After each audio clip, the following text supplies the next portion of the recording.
noches, muchísimas gracias por acompañarnos. Esto es Noticias Repretel, edición nocturna. Vamos de inmediato al detalle de las informaciones. Accidente, descuido, una familia llora la muerte de un pequeño de 1 año y medio quien cayó a un tanque plástico de aguas negras. ¿Cómo ocurrió?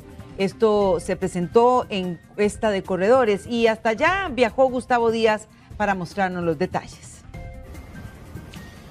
Hola, ¿qué tal? Muy buenas noches. Verdaderamente de esos casos que no nos gustaría informar. Una tragedia que está viviendo en este momento la familia del pequeño Jesús en el sector de La Chiripa, acá en la zona sur del país, la Cuesta de Corredores propiamente.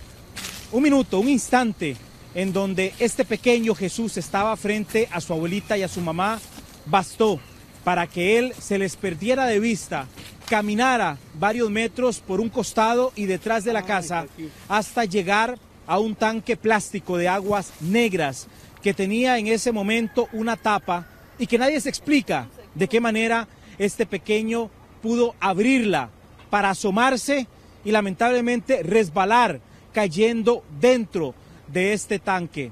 Allí se estuvo, según estiman las autoridades, entre 7 y 9 minutos hasta que su madre, Stephanie, logró observarlo y lo sacó de inmediato de ese lugar, pero ya en ese momento el pequeño estaba inconsciente. Su abuelita, doña Cintia, era una de las 2 personas que estaba con él en el momento en que dejaron de observarlo cuando tenía una escoba y estaba jugando en el patio. Encontramos a doña Cintia hoy en su casa completamente herida, desgarrada ante esta tragedia, y esto fue lo poco que ella nos pudo comentar del momento en el que el pequeño Jesús se les perdió de la vista.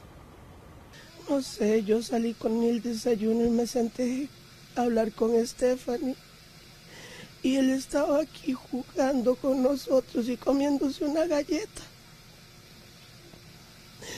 Y de pronto salió y se fue con escoba a jugar para aquel lado. Y como no lo escuchamos más, salimos a buscarlo y yo lo llamaba a gritos y no me contestaba. Y le grité a Stephanie que lo llamara, que lo llamara. Y lo vimos ahí metido. Esta familia es de muy bajos recursos, ya hay personas que se han acercado a ellos en el sector de la Cuesta y también de localidades cercanas como Paso Canoas para poderles ayudar con respecto al funeral y a la sepultura de este angelito. Todavía para esta familia no hay explicación de cómo pudo ocurrir este accidente y sobre todo tiene que calar en todos los hogares que tienen niños que están comenzando a caminar y aún peor que no pueda ocurrir un descuido de esta magnitud que traiga una desgracia a ninguna de nuestras familias costarricenses. Esta fue la realidad, esta fue la situación, esta fue la tragedia que se vivió el día de hoy y que se acarrea desde ayer cuando se dio la muerte del pequeño Jesús en el sector de la Cuesta de Corredores en la zona sur del país. Continúen con más. Muchísimas gracias, Gustavo. Muy lamentable. Y el conductor de un vehículo perdió la vida después de caer a un río en Grecia. Se desconocen las razones que hicieron que perdiera el control del vehículo y que cayera desde un puente.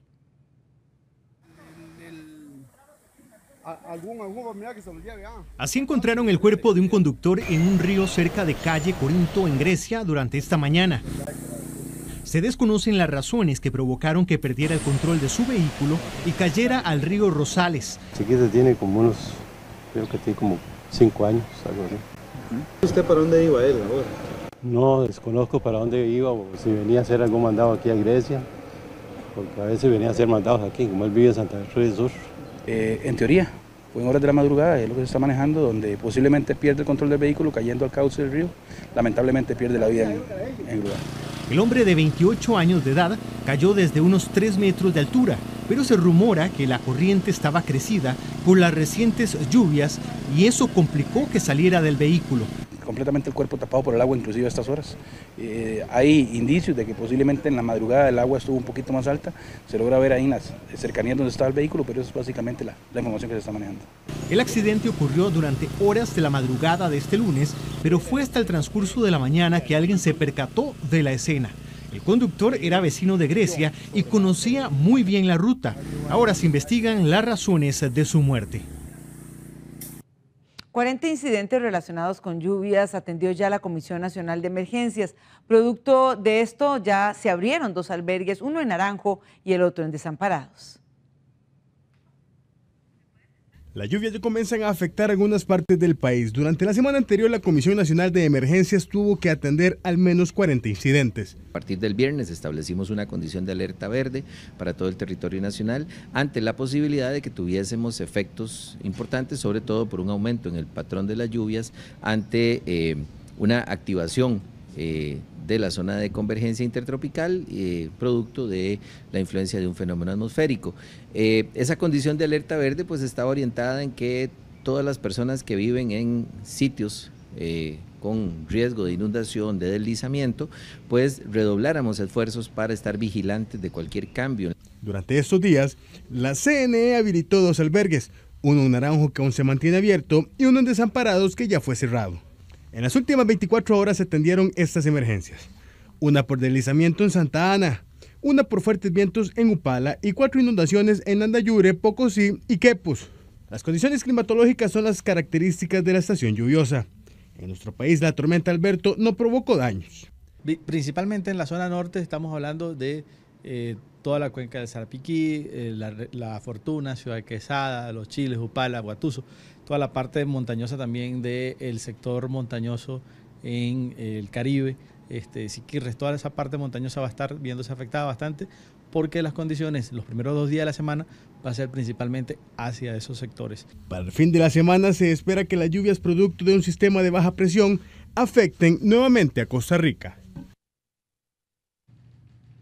Muchos huecos ponen en peligro a los conductores. Aquí estamos viendo en pantalla algunos ejemplos. Esto en San José Centro.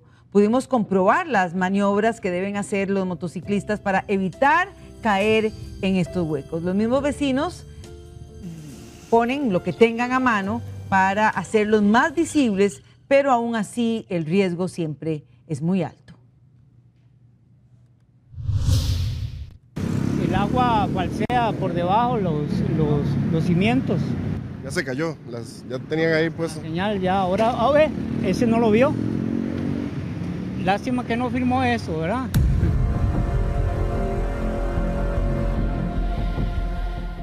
El fallecido dentro de un saco en el Guarco de Cartago sería un joven desaparecido hace más de un mes, según denunció su propia madre. No tenía antecedentes.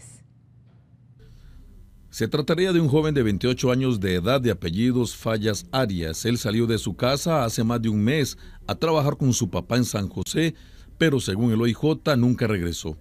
Este lunes un vecino de El Tejar del Guarco ubicó el cuerpo en una zona muy solitaria. Efectivamente se corrobora de que hay un cuerpo. Desde entonces hemos mantenido custodia de la escena para que la Policía Judicial la trabaje y determine los hechos que pasaron y quiénes fueron los responsables. Gracias a los tatuajes que tenía en su cuello y en brazos, se tiene una alta probabilidad de que se trate del joven. Estos estaban muy bien conservados, lo que facilitó esta parte de la identificación preliminar. El cuerpo fue llevado a ciencias forenses para otros exámenes de rigor. La madre del joven fue quien interpuso la denuncia por su desaparición el pasado 16 de abril. Él no tenía cuentas pendientes con la ley, según indicó la oficina de prensa de la Policía Judicial. Y el juicio donde se juzga a un sacerdote por violación y abusos sexuales entra en la recta final. Este 6 de junio se reanuda con la conclusión de la Fiscalía que pretende prisión contra el sacerdote. Según la acusación, el imputado en el año 2013 invitó al sacristán y a un amigo de este a ver una película en la casa cural y ahí se habrían consumado los delitos sexuales. 3 hombres y una mujer fueron detenidos como sospechosos de atentar contra otro hombre de 50 años a quien le dispararon en varias ocasiones. Todo se dio luego de que la detenida y otra mujer protagonizaran una pelea y cuando el padre de una de ellas salió en defensa de su hija, llegaron los otros sospechosos y le dispararon. Los hechos se dieron el 19 de marzo en los llanos de Santa Lucía, en Paraíso. Donde logró la detención de 4 sujetos que en apariencia dispararon contra la humanidad de un vecino de 50 años quien defendía a su hija, quien se encontraba en una discusión con una vecina, resultando que esta vecina llama a su esposo y él se encarga de llamar a otros 2 sujetos quienes se presentan al sitio del problema, y es en el momento justo cuando disparan contra la integridad del padre de la. Libre y con medidas cautelares, así regresó a su casa una oriental detenida por la Policía de Control Fiscal después de allanar una bodega de su propiedad en Ulloa de Heredia. Durante la intervención, los agentes localizaron decenas de cajas de licores y ropas compradas en el depósito libre de Golfito sin pagar los impuestos correspondientes. Además de los delitos de contrabando y evasión, a la extranjera se le sumó otro por intentar sobornar a un oficial con una suma de 2 millones de colones. Pide a los dueños del local poder hacer una inspección más a fondo, siendo que en como un sótano que tiene el local comercial se detecta como una bodega o una pared falsa en la cual al ingresar se logra determinar que es una bodega en la cual se tiene gran cantidad de licor de contrabando o licor comprado en el depósito libre de Golfito, y también se detectan unas mercancías tipo prendas de vestir, carteras y bolsos, entre otros, de origen chino. Y a partir de esta semana los combustibles serán más caros porque la Autoridad Reguladora de los Servicios Públicos aprobó el incremento que solicitó Recope hace poco más de 15 días. Con esta nueva aprobación, la gasolina Super tendría un aumento de 18 colones, es decir, de 662 pasa a 680 colones el litro, con una diferencia de 18 colones. Lo estamos viendo en pantalla. Con respecto a la gasolina Plus, sufre un aumento de 20 colones, de 633 pasa a 653 colones. Y por último, el diésel tendría una diferencia de 22 colones, de 540 pasaría a 562 colones.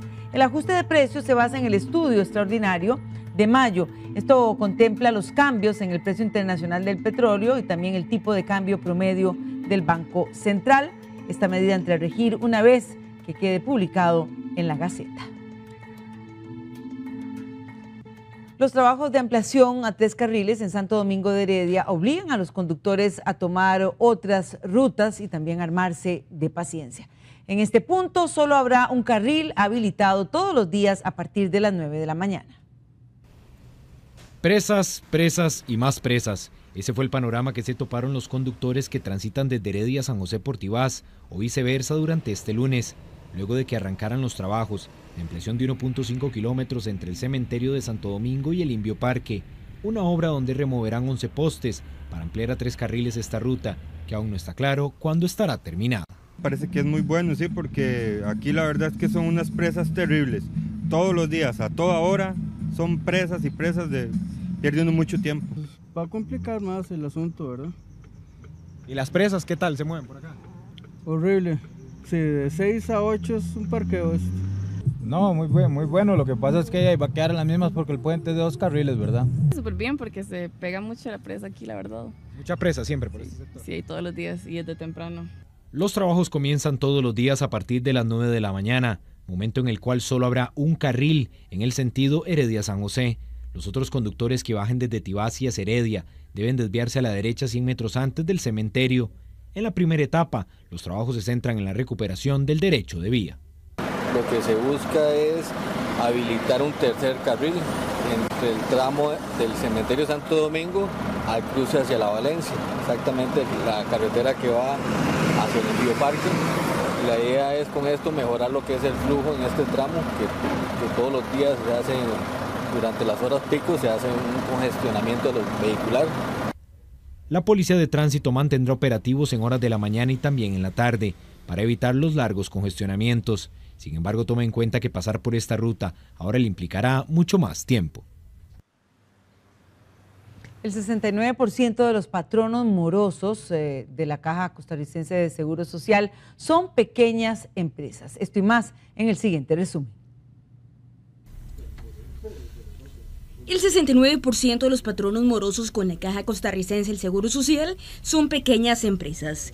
En total, la deuda que estas entidades mantienen son poco más de 41 millones de colones. Según explicaron en la Caja del Seguro Social, estas empresas morosas son instituciones que poseen 5 o menos trabajadores. Ya registraron los primeros recién nacidos con expediente digital. Kael José y Litsi Camila son los primeros costarricenses que nacieron con todo su expediente digitalizado. Ellos ingresaron por medio de ese sistema desde que sus madres fueron valoradas en consulta prenatal de Levice hasta el parto y primeras atenciones en el Hospital San Juan de Dios. Ambos son parte de la nueva generación que tendrá todo su historial en formato digital, un proceso que según la Caja del Seguro concluirá este año. A partir de este martes, en el Hospital de Alajuela se estará realizando un curso de acompañamiento para cuidadores y familiares de personas diagnosticadas con demencia. Se trata de Alzheimer, Parkinson, depresión y demencia vascular y se abordará temas como cuidados en el hogar, alimentación saludable para estas personas, tratamientos farmacológicos y abordaje ante situaciones difíciles como la agresividad. El curso se dará cada 15 días en el auditorio del Hospital de Alajuela, en un horario de 8 a 10 de la mañana. La reapertura del volcán Poás está cada vez más cerca. Este lunes se inició con la construcción, inició esta parte, la construcción de los 5 albergues de seguridad. Se espera que en un máximo de 2 meses estén listos. Según las autoridades, a finales de julio se podría reabrir este parque nacional. Área protegida, sobre todo la más peligrosa, está cerrada desde abril del año pasado. El zancudo Aedes aegypti, que causa el dengue, el Zika, podría estar presentando resistencia a los principales insecticidas usados en el país. Esto según un estudio reciente hecho por microbiólogos de la Universidad de Costa Rica. Esta resistencia podría darse por el abuso en la aplicación y el uso de concentraciones inadecuadas en las fumigaciones. Bueno, y Samuel dejó el Hospital Nacional de Niños y ya se encuentra en su casa. Su condición es estable, según confirmó su mamá. Samuel ya está en casa y en condición estable. Una buena alimentación y prestar atención a la traqueotomía practicada a Samuel para recibir oxígeno está entre los cuidados en casa. Para esto capacitaron a los padres en el uso del equipo médico. Pasa estable, muy tranquilo. ¿Qué le puedo decir? No, pasa bien. Hay que cuidarlo las 24 horas.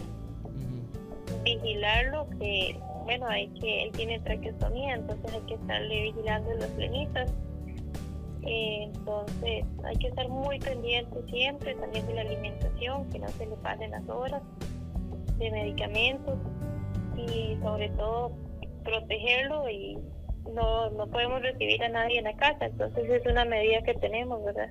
Una infección producto de una bacteria mantiene a Ezequiel con un tratamiento de antibióticos y a la espera de su pronto egreso. Samuel y Ezequiel fueron separados en febrero pasado. En principio se estimó un internamiento de 6 meses, sin embargo su evolución ha sido constante.